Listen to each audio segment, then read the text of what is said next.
نبی کریم صلی اللہ علیہ وسلم ارشاد فرماتے ہیں، ماہ رمضان المبارک اللہ تعالیٰ کا مہینہ ہے، بہت ہی بابرکت اور فضیلت والا مہینہ ہے، اور یہ صبر و شکر عبادت کا مہینہ ہے۔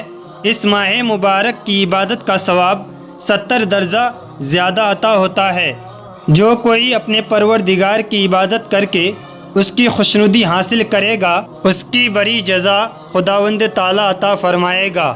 رمضان المبارک کے ایک روزے کی اہمیت۔ حضرت ابو ہریرہ رضی اللہ تعالیٰ عنہ سے روایت ہے کہ رسول کریم صلی اللہ علیہ وسلم نے فرمایا، جو شخص رمضان کا ایک روزہ بھی بلا عذر شرعی، سفر اور مرض کے بغیر چھوڑ دے، پھر پوری عمر اس کی تلافی کے لیے روزے رکھے، تب بھی ایک روزے کی کمی پوری نہ ہوگی۔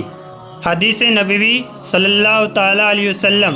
اگر بندے کو معلوم ہوتا کہ رمضان المبارک کیا ہے، میری امت تمنا کرتی کہ کاش پورا سال رمضان المبارک ہی ہوتا۔